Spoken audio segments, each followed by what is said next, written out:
Estamos de volta com o Observatório da Imprensa, que hoje tem uma convidada muito especial, a jornalista Miriam Leitão. Miriam, eu também fiquei impressionado com o depoimento do repórter Chico Otávio, que é freguês aqui do Observatório, frequentemente vem aqui, se dispõe a vir aqui e nos ajudar a levantar questões importantes sobre o jornalismo. E ele ficou muito deprimido, muito cético, quando ele assistiu esses primeiros embates na Comissão da Verdade. Você é muito mais experiente, mas um pouquinho mais velha do que ele. Como é que você vê esse primeiro round? Eu acho que, na verdade, nem houve primeiro round. A Comissão da Verdade não foi instalada ainda, não foram nomeados os 7 integrantes, ela nem começou a falar, mas a imprensa tem que fazer seu trabalho. Eu acho que essa impressão do Chico Otávio é porque ele é jovem, exatamente, ele é mais jovem. Então, naquele momento, assim, houve foi uma luta, o país se dividiu, de fato. Então, você não pode revisitar esse passado e achar que todo mundo agora está amigo. Não, até porque você não curou essas feridas, você nunca expôs essas feridas, né? Nós estamos aí vendo, né, o depoimento da Clarice Herzog. E evidentemente que a ferida dela nunca vai, não vai cicatrizar, porque para nós, jornalistas, inclusive, a morte do Vladimir Herzog é um marco, uma ferida também aberta, porque eles sequer informaram em que condições, em que circunstâncias Vladimir Herzog morreu. Quer dizer, uma pessoa que sai da TV Cultura, vai prestar o depoimento e morre horas depois e ninguém explica o que aconteceu. E aí, isso se passaram 36 anos e ninguém explicou até agora por que, como Vladimir Herzog morreu. E criaram uma farsa. E nunca desfizeram essa farsa. Tanto que o general me disse, é sobre isso que a Clarice estava dizendo, o general Rocha Paiva me disse assim, olha, você tem certeza que não há nenhuma prova de que ele foi morto lá? Como não há prova? Ele foi entregue, ele estava nas mãos do Estado e ele morreu. E o Estado é o responsável, né? Então, ela, inclusive, conseguiu na justiça o reconhecimento de que o Estado era responsável. E o país precisa aprender com essas histórias, precisa visitar essas histórias. Essas histórias não são fáceis de serem visitadas. Não vai ser assim, não vai ser num clima de concórdia, não. É preciso ter um debate, mas do debate sairá alguma coisa. Né? Você não faz uma comissão da verdade para todo mundo concordar. Olha, somos todos amigos de infância. Não. Houve um conflito, as pessoas foram mortas, torturadas, né? Se transformou quartéis do Exército, da Marinha, da Aeronáutica, em centros de tortura. E teve ocultação de cadáver, quer dizer, onde está o corpo de Rubens Paiva, onde está o corpo de outros tantos, 183 desaparecidos políticos, e as famílias sequer puderam enterrar os seus mortos. Então, não é uma história simples que você possa tratar. E vai ser difícil. Com doçura. E vai ser difícil. Mas não é só no Brasil que se busca a verdade sobre os desmandos de governantes e de crimes contra a humanidade. O correspondente da Globo News, Cílio Bocaneira, nos traz os detalhes de Olho no Mundo.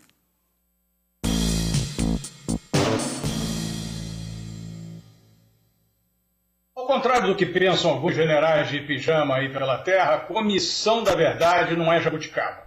Não existe só no Brasil, nem foi inventada por algum dragão da maldade tupiniquim com um espírito revanchista. Comissões da verdade já foram realizadas em mais de 40 países pelo mundo, sempre voltadas para esclarecer um período sombrio na história de cada um, quando abusos foram cometidos e camuflados. Não são realizadas com espírito vingativo, e sim com o objetivo de jogar luz sobre a memória nacional, para evitar esquecimento e distorção que impedem o povo de aprender as lições. Algumas dessas comissões se tornaram mais conhecidas dos brasileiros, como as da Argentina e do Chile, talvez porque os abusos em discussão nesses países vizinhos fossem parecidos com os nossos. Mas outros latino-americanos também tiveram comissões importantes, como a Guatemala, que examinou as atrocidades dos militares contra a população civil, inclusive os índios, nos anos 80, em nome de uma suposta guerra contra a subversão. Fora da América Latina, os sul-africanos também fizeram uma comissão de verdade com impacto internacional, para lidar com o período do racismo oficial, o apartheid. Poucos fizeram um trabalho mais profundo do que os alemães, diante do seu passado nazista. Desde o julgamento de Nuremberg, após a guerra, até hoje, os alemães não escondem aquele passado terrível. O mesmo não se pode dizer dos japoneses, por exemplo, que até hoje se recusam a discutir os abusos cometidos por suas tropas antes e durante a Segunda Guerra Mundial. Os vizinhos invadidos pelo Japão vivem reclamando de Tóquio sobre isso. Os russos, mesmo após a queda do comunismo, resistem a discutir o passado stalinista. E a Espanha ainda enfrenta a dificuldade de encarar o período da ditadura do general Franco, e um juiz, o juiz Baltasar Garzón, que ousou tentar investigar esse período, enfrentou o establishment de forma pesada, já conseguiram afastá-lo. Essas comissões de verdade exercem seu papel depurador em várias partes do mundo, porque as sociedades aprenderam que esconder a própria história não é saudável nem decente. Miriam Leitão, muito oportuna essa visão cósmica do processo. Não é saudável nem decente esconder, pois é, né?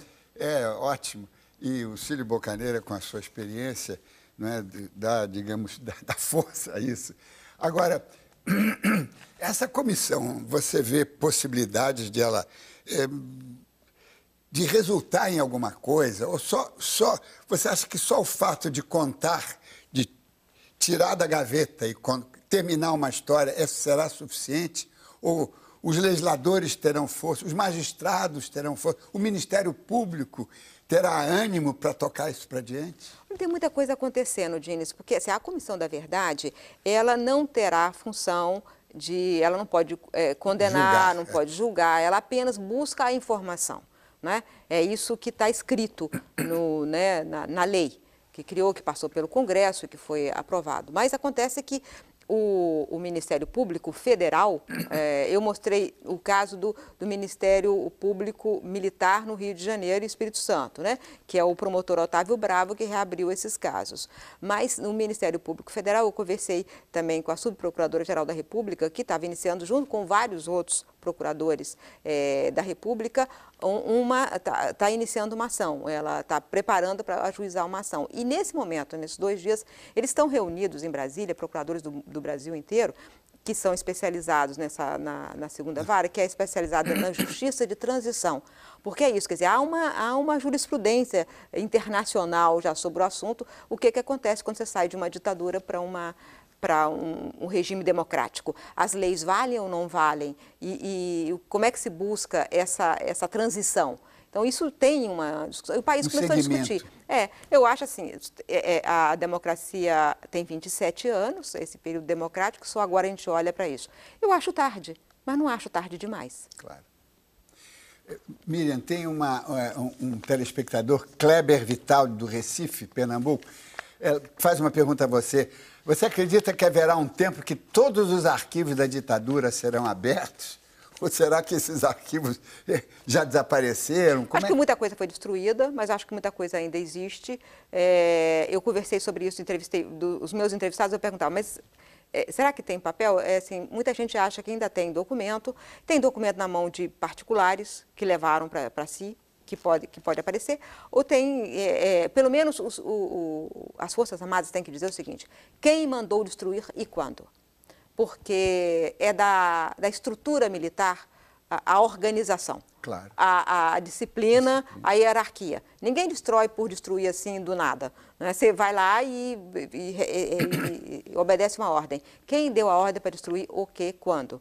Essa informação, entre várias outras, as Forças Armadas estão devendo ao país. Então, eu espero que, não sei se todos os arquivos, mas eu acho que a informação vai se buscar aos poucos e a gente vai conseguir construir uma história para as próximas gerações mais próxima da verdade do que aqui legamos do regime autoritário. Agora, você falou em disciplina e você me remete a impressionante entrevista que você fez com o general Rocha Paiva. Fiquei impressionado, imagino que você tem muito mais material e o blog do Globo, né, publicou a transcrição. Porque foi uma entrevista muito grande, eu usei uma parte na televisão, teve uma parte no jornal que nem saiu na televisão, mas tem a entrevista, a transcrição completa da entrevista eu botei no meu blog e o jornal botou no online também. Exatamente. E eu fiquei muito impressionado que é um general, embora da reserva, não é? Ele tem que respeitar a cadeia de comando, não é? E ele desrespeitou a comandante em chefe, quando duvida da sua palavra, não é? Temos aí um problema sério, não é? Ele não só duvida, né? Ele fez até... Ele põe em questão, ele põe em questão várias outras coisas. Mas ele foi comandante da Escola de Comando do Estado-Maior do Exército e até 2007 era secretário-geral do Exército. Então, ele estava, em todo esse período aí, democrático em postos de comandos importantes. O importante, jornalisticamente, com ele é o seguinte, eu perguntei para ele, assim, o senhor acha que o senhor representa o pensamento de quem está na ativa? Ele falou, eu tenho certeza que é geral esse pensamento. Então, quer dizer, a vantagem dele como entrevistado é que ele disse o que ele pensa. A gente concorda ou não concorda, isso é outro detalhe que nós, como jornalistas, não temos que discutir nesse momento. Como material jornalístico, ele disse o que ele pensa. E ao dizer o que ele pensa, ele mostra que ele não é um ponto fora da curva. Ele realmente representa o pensamento majoritário. E o documento dos círculos militares foi assinado por vários generais inclusive, que estavam postos de comando até 2010, ou seja, é essa geração toda que está aí. Então, é muito impressionante isso, o fato de refletir o pensamento real das Forças Armadas hoje. Os telespectadores realmente estão indóceis. E o Breno Figueiredo, de Petrópolis, Rio de Janeiro, aqui perto, ele pergunta a você, se os arquivos forem realmente abertos, como a imprensa pode contribuir para evitar uma ruptura entre a sociedade civil e as Forças Armadas, né? Eu acho que é isso, né, o que o Flávio Tavares estava dizendo, quer dizer, as Forças Armadas, elas têm que dizer ao país que não foram elas, exatamente. Quer dizer, porque tem uma hora que o general me pergunta assim, por que a gente deve pedir desculpas se nós temos credibilidade? Eu quero que as Forças Armadas continuem tendo credibilidade, mas que reconheçam que aquele período foi um período terrível, um período em que eles deixaram acontecer coisas que são intoleráveis do ponto de vista institucional, então a instituição errou. Ela tem que admitir isso. Então, eu acho que a gente sabe que o papel que as Forças Armadas têm hoje no país, a importância disso para tudo, né? E nós estamos aqui no Rio de Janeiro, eles estão, nesse momento, no Complexo do Alemão, garantindo o avanço da sociedade do Rio de Janeiro. Agora, as Forças Armadas precisam dizer que erraram. Eu não acho que isso aí provoca ruptura. Isso aí provocará, na verdade, uma construção de um outro momento da relação entre a sociedade brasileira e as suas Forças Armadas. Mas vai ser um pouco complicado essa admissão, não é? Sobretudo quando a gente vê o exército francês, passado mais de um século, até há pouco tempo não tinha reconhecido que o capitão Dreyfus era inocente, que armou uma trapaça jurídica para condená-lo à Ilha do Diabo, ainda no século XIX. Mas eu acho que isso é fundamental, porque se as Forças Armadas não atualizarem o seu pensamento, nós vamos produzir outras gerações que pensam assim. Então, aí o país vai estar correndo o risco de repetir o erro. Então, por isso que é importante, não para humilhar as Forças Armadas, mas pelo contrário, para que elas voltem à sua tradição. Não é? E reconhecer que aquele ali foi um desvio, um momento triste da história da própria instituição. Agora, na sua matéria tem um dado, um detalhe que é extremamente importante e ao mesmo tempo, é uma farsa. Quer dizer, o Rubens Paiva foi lá para o comando da aeronáutica, né? No seu próprio carro, e o carro ficou lá, e depois a irmã dele foi retirar o carro. Quer dizer, eles são realmente amadores, não é? Eram amadores. Quando eles entraram e invadiram a casa e chegaram 6 homens armados de metralhadora e tal, ele falou, falaram que ele ia prestar um depoimento, e ele falou, então tá bom, eu vou no meu carro.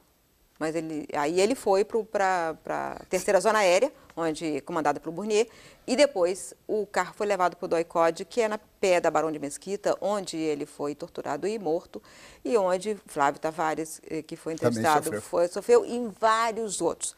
Dines, a PE da Barão de Mesquita foi um centro bárbaro de tortura, uma coisa horrorosa. São inúmeros as pessoas que foram torturadas e levadas a extremos ali, né? Então, eu tenho recebido muito e-mail e contato de gente falando, eu também fui torturado na Barão de Mesquita, assim, assim, assim. Então, é um lugar realmente sinistro. Maculado, né? Maculado, exatamente. Hoje é um batalhão do Exército, mas aquele ali devia pertencer, na verdade, à história do Brasil, né? Porque foi lá que desapareceu Rubens Paiva. Então, aquilo ali é um local, por exemplo, onde há um conflito, sim, as Forças Armadas vão dizer, não, aqui é nosso lugar. Mas a história do Brasil se passou ali. Muitos brasileiros passaram por lá e sofreram, então aquilo ali é um momento do sofrimento que tem que estar, como o DEOPS de São Paulo, do Sérgio Paranhos Fleury, virou o Memorial da Resistência. Claro, né? claro. Então... Vamos fazer um breve intervalo e voltamos já.